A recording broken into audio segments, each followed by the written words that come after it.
Hello all, నేను Krishna. Welcome back to my channel. ఈరోజు వీడియోలో మనం యూనికార్న్ బండి యొక్క పూర్తి వివరాలు అయితే ఈ వీడియోలో తెలుసుకుందాం. ఆల్రెడీ నేను ఇంతకుముందే ఒక వీడియో చేసి అప్లోడ్ చేయడం జరిగింది. ప్రోస్ అండ్ కాన్స్ ఏంటో ఈ వీడియోలో మనం తెలుసుకుందాం. ఫ్రంట్ సైడ్లో ఎల్ఈడి హెడ్లైట్ ఇచ్చారు. ఇండికేటర్ చూసుకుంటే హాలోజన్ బల్బ్ ఇచ్చారు. అండ్ 33 mm టెలిస్కోపిక్ సస్పెన్షన్ ఇచ్చారు. అండ్ ఫ్రంట్ వీల్ గురించి చూస్తే 18 inch అలో వీల్స్ ఇచ్చారు. 80/100 section tyre and 240 mm disc brake ఇచ్చారు. ఇది Endurance company. Front and back tubeless టైర్లు ఇవ్వడం జరిగింది. అండ్ ఇంజన్ గురించి చూసుకున్నట్లయితే 160cc ఇంజన్. ఇది 12.5 పవరు, 14.8 Nm టార్క్ ఉంటుంది. అండ్ బ్రేకింగ్ గురించి చూసుకున్నట్లయితే back side 130 mm drum break ఇచ్చారు. డేంజర్ లైట్ కూడా హాలోజన్ బల్బ్తో రావడం జరిగింది. అండ్ శారీ గార్డ్ ఇచ్చారు. సో ఇది ఫ్యామిలీకి బాగా ఉపయోగపడుతుంది. అండ్ ఫుట్ రెస్ట్ కూడా ఇవ్వడం జరిగింది. సో ఇవి రబ్బర్ ఇచ్చారు. అండ్ డ్రైవ్ టైప్ చూసుకున్నట్లయితే సో ఇది ఫుల్లీ కవర్డ్ ఇచ్చారు. ప్రతి 1000 కిలోమీటర్లకు ఒకసారి మనం ఆయిల్ సర్వీస్ చేసుకుంటే సరిపోతుంది. అండ్ ఇక్కడ చూసుకున్నట్లయితే మోనో సస్పెన్షన్ ఇచ్చారు. 3 స్టెప్ అడ్జస్టబుల్ మోనో సస్పెన్షన్ ఇచ్చారు. ఇక్కడ 5 గేర్ బాక్స్ ఇవ్వడం జరిగింది. ఇప్పుడు సడన్గా న్యూట్రల్ అయిపోతుంది. సో దానివల్ల ప్రాబ్లం అయితే అనిపిస్తుంది. గేర్ షిఫ్టింగ్ కొంచెం ప్రాబ్లంగానే ఉంది. అదొక్కటి ప్రాబ్లంగా అనిపిస్తుంది. గేర్ షిఫ్టింగ్ కొంచెం స్మూత్గా చేసింటే బాగుండేదని చెప్పుకోవచ్చు. సెంటర్ స్టాండ్ కూడా ఈ బైక్లో మిస్ అవ్వలేదు. కొన్ని బైక్స్లో మిస్ అవుతున్నాయి. సో ఇది ఉండడం వల్ల మనకి వాష్ చేసేటప్పుడు అప్పుడప్పుడు మనకి పంచర్లు అయినప్పుడు కూడా ఉపయోగపడుతుంది. దీని ఫ్యూయల్ ట్యాంక్ కూడా మెటల్ ట్యాంక్ ఇచ్చారు. సో దీని క్వాలిటీ కూడా చాలా బాగుందని చెప్పుకోవచ్చు. 13 లీటర్స్ కెపాసిటీతో ఫ్యూయల్ ట్యాంక్ ఇవ్వడం జరిగింది. ఈ బైక్ యొక్క గ్రౌండ్ క్లియరెన్స్ 187 mm ఉంది. సో ఇది స్పీడ్ బ్రేకర్లను ఈజీగానే మేనేజ్ చేస్తుంది. హెవీ ఓవర్ వెయిట్ పర్సన్స్ ఎక్కితే కొంచెం తగిలే అవకాశం ఉంది. సో చూసుకొని వెళ్ళండి. మ్యాక్సిమం అయితే తగలదు. దాని తర్వాత దీని సీట్ హైట్ 798 mm ఉంటుంది. 5.5 హైట్ ఉన్న వాళ్ళు ఈజీగా రైడ్ చేస్తారు. సో అంతకంటే తక్కువ హైట్ ఉన్న వాళ్ళు ఒకసారి షోరూమ్కి వెళ్ళి టెస్ట్ రైడ్ చేయండి. సింగిల్ లాంగ్ సీట్ ఇవ్వడం జరిగింది. ఫ్యామిలీకి ఈ సీట్ కంఫర్టబుల్గా ఉంటుంది. బైక్ వెయిట్ వచ్చేసి 139 kgs ఉంటుంది. సో లైట్ వెయిట్ అని చెప్పాలి. ఈ బైక్ ఫీచర్స్ గురించి మాట్లాడుకుంటే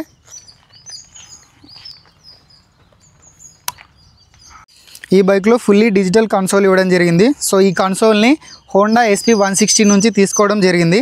సో దీంట్లో speedometer, odometer, tachometer and ABS indicator, battery voltage and time, gear indicator ఇవ్వడం జరిగింది.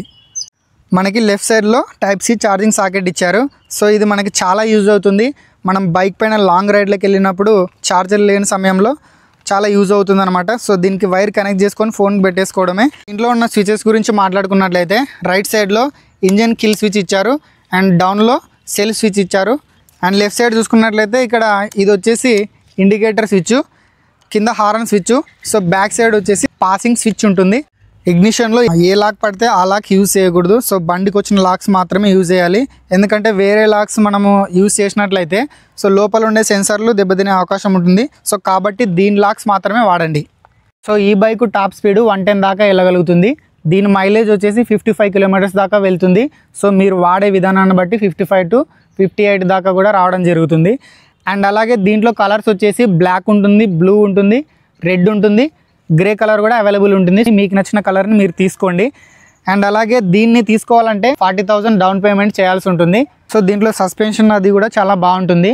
సో దీని మొత్తానికి ఎవరు కొనాలి? ఫ్యామిలీ కోసం 160cc ఒక బైక్ కొనాలనుకునే వాళ్ళకి ఇది పర్ఫెక్ట్ వెహికల్ అని చెప్పుకోవచ్చు. అండ్ అలాగే వీక్లీ 200-300 kilometers దాకా రైడ్కి వెళ్తుంటాను, డైలీ కమ్యూనికేట్ చేయాలనుకునే వాళ్ళు, ఆఫీస్ పర్పస్ కింద వాడుకోవాలి అనుకునే వాళ్ళు కూడా ఈ బండి తీసుకోవచ్చు. ఎందుకంటే దీని సస్పెన్షన్ కూడా చాలా స్మూత్గా ఉంటుంది కాబట్టి మనకు కూడా ఎలాంటి స్ట్రెయిన్ ఉండదు, స్మూత్గా రైడ్ ఉంటుంది. సో రోజు ఒక 60 to 70 kilometers తిరుగుతుంటారు కదా. సో వారి కోసం డాక్టర్స్ కూడా ఈ బైక్ని సజెస్ట్ చేశారు. సో తప్పకుండా వాళ్ళైతే ఈ బైక్ని ఒకసారి టెస్ట్ రైడ్ చేసి తీసుకోగలరు. సో యూనికార్న్లో ప్లస్లు ఏంటి, మైనస్లు ఏంటి, సో అవి కూడా తెలుసుకుందాం. ముందుగా ఫ్రంట్ సైడ్లో LED హెడ్ ల్యాంప్ ఇచ్చారు. అండ్ దాని తర్వాత డిజిటల్ కన్సోల్ ఇచ్చారు. Type-C ఛార్జింగ్ సాకెట్ ఇవ్వడం జరిగింది. అండ్ దాని తర్వాత దీంట్లో మంచి సస్పెన్షన్ మనకి ఆఫర్ చేశారు. సో బ్యాక్ సైడ్లో మోనో సస్పెన్షన్ ఇవ్వడం జరిగింది. సో అది మనకి చాలా కంఫర్టబుల్గా అనిపిస్తుంది. ఎంత లాంగ్ జర్నీ చేసినా మనకి ఎలాంటి రిస్క్ అనిపించదు. ఫ్రంట్ సైడ్ కూడా అప్స్ అండ్ డౌన్ సస్పెన్షన్ ఇచ్చింటే ఇంకా బాగుండేదని చెప్పుకోవచ్చు. ఫ్రంట్ సైడ్లో ABS ఇవ్వడం జరిగింది డిస్క్తో పాటు. సో అది కూడా ప్లస్ పాయింటే. కిక్ రాడ్ని కూడా మనకి ఇవ్వడం జరిగింది. సో ఇది కూడా ప్లస్ పాయింట్ అని చెప్పుకోవచ్చు. సింగిల్ లాంగ్ సీట్ ఇచ్చారు. ఇది ఫ్యామిలీకి చాలా బాగా సూట్ అవుతుంది. సో ఇది కూడా ప్లస్ పాయింటే. సో దీంట్లో మైనస్ పాయింట్ల గురించి మాట్లాడుకుంటే ముందుగా గేర్ షిఫ్టింగ్ అనేది చాలా ప్రాబ్లంగా ఉంది. సో సడన్గా న్యూట్రల్ అయిపోతుంది. మనం స్పీడ్లో ఉన్నప్పుడు అలా న్యూట్రల్ అయితే మనకు ప్రాబ్లం అయిపోతుంది.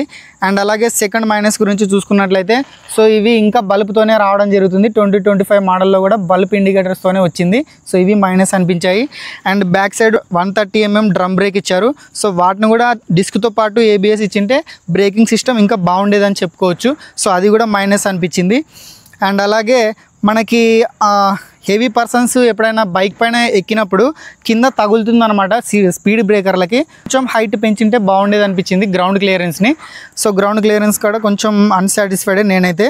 సో మీ ఎక్స్పీరియన్స్ ఎలా ఉందో కింద కామెంట్లో రాయండి. హిల్ స్టేషన్లో మనం ప్రయాణించేటప్పుడు సో అక్కడ పవర్ అండ్ టార్కు దీనికున్న పవర్ అండ్ టార్క్తో మ్యాచ్ అవ్వడం లేదనమాట. హిల్ స్టేషన్లు ఎక్కేటప్పుడు అక్కడ మనకి ఆ పవర్ అనేది కనిపించదు, టార్క్ కూడా కనిపించదు. మామూలుగా రోడ్ల మీద వెళ్ళేటప్పుడు మాత్రం ఆఫ్ రోడ్ కానీ ఆన్ రోడ్ కానీ సో పవర్ అండ్ టార్క్ చాలా బాగుందని చెప్పుకోవచ్చు. సో పవర్ కూడా కొంచెం తక్కువగానే ఉంది, బట్ మనకి డైలీ కమ్యూనికేట్ చేయడానికి బాగుంది. టార్క్ మాత్రం సూపర్గా ఉంది. ఇనిషియల్ పికప్ చాలా బాగుంది ఈ బైక్లో. బట్ హిల్ స్టేషన్ల విషయానికి వస్తేనే కొంచెం పవర్ అండ్ టార్క్ మనకు చాలా తక్కువగా అనిపిస్తుంది. అది నాకు మైనస్లు అనిపించాయి. సో మరి మీకేమి మైనస్ పాయింట్లు అనిపించాయి కింద కామెంట్లో రాయండి. 160cc సెగ్మెంట్లో మీరు ఏ బైక్ కొనాలనుకుంటున్నారో కింద కామెంట్లో రాయండి. సో ఫ్యామిలీ పర్పస్ కింద తీసుకునాలి అనుకునే వాళ్ళైతే పక్కా నేను దీన్ని అయితే రికమెండ్ చేస్తాను. సో ఎన్ని కార్లు ఉన్నా కానీ యూనికాన్కి మార్కెట్లో మంచి క్రేజ్ ఉంది. సో మనం ఎన్ని చెప్పుకున్నా కొనేవాళ్ళు కొంటూనే ఉంటారు. సో ఇంకోటి ఈ బైక్ కొన్న తర్వాత మనకి రీసేల్ వాల్యూ కూడా బాగుంటుంది. 2-3 ఏళ్ళు వాడుకుంటాను తర్వాత అమ్మేస్తాను అనుకునే వాళ్ళకు కూడా ఈ బైక్ సెట్ అవుతుంది. సో ఎందుకంటే రీసేల్ వాల్యూ మార్కెట్లో మంచిగా ఉంటుంది ఈ బైక్కి. ఇప్పుడు మనం ఫస్ట్ గేర్లో ఎంత స్పీడ్ అందుకుంటుందో చూద్దాం.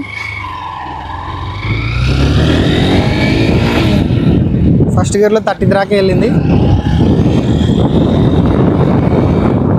సెకండ్ గేర్లో 48 వెళ్ళింది. థర్డ్ గేర్లో 60 దాకా వెళ్ళింది.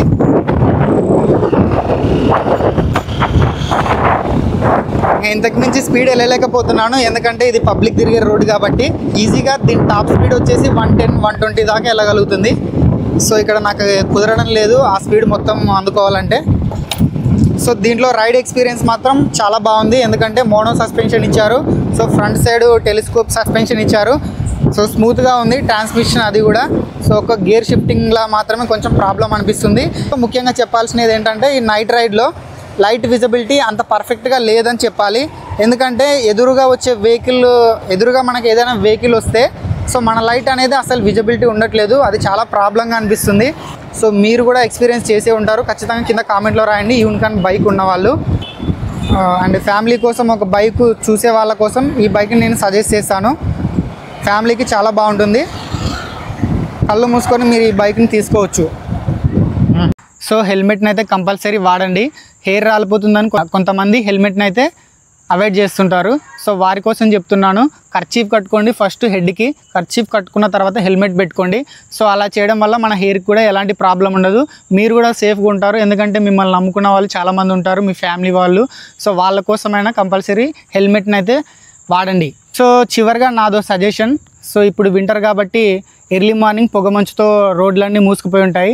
సో మీరు చాలా తక్కువ స్పీడ్లో అండ్ అలాగే లైట్ వేసుకొని ప్రయాణించడం చాలా మంచిది. అండ్ అలాగే బ్యాక్ సైడ్ మిర్రరు కంపల్సరీ వాడండి, తీసేయకండి. లుక్ పోతుంది అది పోతుందని. ఎందుకంటే ఇది మనకు చాలా యూజ్ అవుతుంది. బ్యాక్ సైడ్ ఏమొస్తుందో సడన్గా మనకి తెలియదు కాబట్టి దాన్ని చూస్తూ మనం ముందుకు వెళ్ళిపోవచ్చు. అండ్ అలాగే మీ బండిని కండిషన్లో ఉంచుకోండి. ఇంకోటి హెల్మెట్ని కంపల్సరీగా వాడండి. సో ఇప్పటివరకు చూశారంటే ఈ వీడియో ఎక్కడో ఒక చోట మీకు నచ్చే ఉంటుంది. సో నచ్చితే కంపల్సరీ లైక్ చేయండి ఇలాంటి కంటెంట్ కోసం. అండ్ అలాగే కొత్త వాళ్ళు ఎవరైనా మన ఛానల్కి వచ్చినట్లయితే సబ్స్క్రైబ్ చేసుకోండి. So thanks for watching. Have a nice day.